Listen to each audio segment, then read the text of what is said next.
मध्य प्रदेश विधानसभा चुनाव को लेकर बीजेपी कांग्रेस अपनी अपनी रणनीतियों को सेट करा रही है, आगे बढ़ रही है। साल 2020 में हुई सियासी घटनाक्रम के बाद कांग्रेस की नजर इस बार सबसे ज्यादा ग्वालियर चंबल बेल्ट पर है।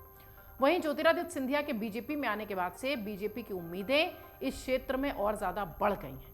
2018 के चुनाव में यहां कांग्रेस का प्रदर्शन अच्छा था, जबकि उपचुनाव में बीजेपी ने बाजी मारी थी। वहीं ग्वालियर चंबल अंचल प्रदेश का राजनीतिक रूप से सबसे समृद्ध जो है वो अंचल माना जाता है, जो ग्वालियर चंबल बेल्ट है। बीजेपी ने प्रदेश में अपने सबसे विश्वस्त सिपह सलार और मुरैना से सांसद नरेंद्र सिंह तोमर को मध्य प्रदेश में चुनाव प्रबंधन की जिम्मेदारी सौंपी है।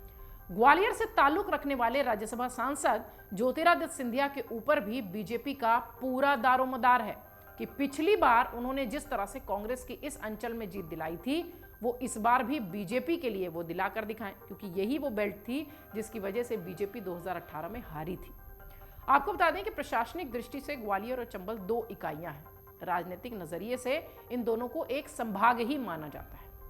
चंबल संभाग में मुरैना, श्योपुर और भिंड की 13 विधानसभा सीटें आती हैं, जबकि ग्वालियर की बात करें तो अशोकनगर, शिवपुरी, दतिया, गुना और ग्वालियर की 21 सीटें आती हैं। ये तो हो गया इसका भौगोलिक रूप से, राजनीतिक रूप से जो विभाजन किया गया है।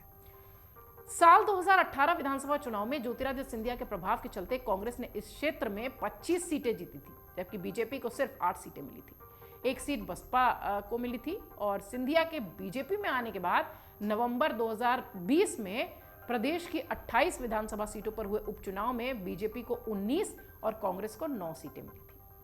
ग्वालियर संभाग में बीजेपी के विधायक 6 से बढ़कर 11 हो गए।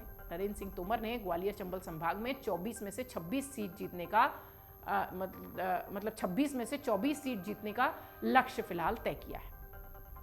2018 में ज्योतिरादित्य सिंधिया के साथ कांग्रेस से बीजेपी में आने वाले 2 साथियों पर बीजेपी ने भरोसा जताया है। आगामी चुनाव में उन्हें अपनी किस्मत आजमाने का मौका मिलेगा। इनमें से सुमावली से एंदल सिंह कंसाना और पिछौर से प्रीतम सिंह लोधी का नाम सामने है। बीजेपी की पहली सूची में ग्वालियर चंबल संभाग की 6 सीटों पर प्रत्याशी घोषित किए जा चुके हैं, जहां बीजेपी चुनाव हारी थी। सिंधिया के सबसे विश्वस्त सिपह सलार तुलसीराम सिलावट का मार्ग निष्कंटक बनाने के लिए सांवेर सीट के प्रबल दावेदार राजेश सोनकर को सोनकच्छ शिफ्ट कर दिया गया है। गुना की चाचौड़ा सीट पर पिछली बार चुनाव हारी ममता मीणा की जगह प्रियंका मीणा पर भरोसा जताया गया है।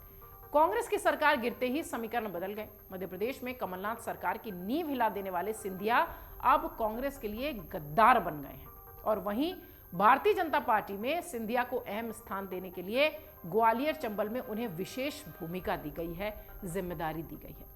खुद बीजेपी के कई कद्दावर नेता कह रहे हैं कि एक बार फिर मध्य प्रदेश में सरकार बनाने के लिए ग्वालियर चंबल अंचल की सीटों को जीतने में ज्योतिरादित्य सिंधिया की अहम भूमिका होगी। 2020 में सत्ता में जाने के बाद अगर देखिए तो कांग्रेस पार्टी भी इस बार बीजेपी से ज्यादा ज्योतिरादित्य सिंधिया पर हमलावर है। यही वजह है कि ज्योतिरादित्य सिंधिया के लिए यह कहा जा रहा है कि 2018 में ग्वालियर चंबल अंचल में सिंधिया का कोई जादू नहीं चला था और उस वक्त कांग्रेस पार्टी की लहर थी और उस प्रचंड लहर में वो जीत गए थे। ये कांग्रेस का दावा है। इसमें ज्योतिरादित्य सिंधिया का कोई रोल नहीं था, ये कांग्रेस के नेता कह रहे हैं। वहीं कांग्रेस के आरोपों पर बीजेपी ने भी जवाब दिया है। बीजेपी का कहना है कि कांग्रेस 2018 में सिंधिया की वजह से ही ग्वालियर चंबल में जीती थी। बड़ी बात यह है कि सिंधिया को ग्वालियर चंबल बेल्ट की बड़ी जिम्मेदारी दी गई है, लेकिन कांग्रेस के जो हमला करने का जो फोकस है वो ज्योतिरादित्य सिंधिया ही है।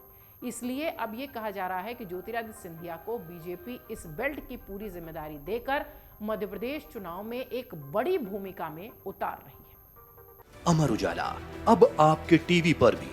अपने स्मार्ट टीवी पर YouTube पर सर्च करें अमर उजाला, चैनल सब्सक्राइब करें और देखें ताजा खबरें, वो भी HD क्वालिटी में। और हाँ, बेल आइकन दबाना ना भूलें ताकि हर खबर हो आपके घर। अमर उजाला, निष्पक्ष, निर्भीक, निरंतर।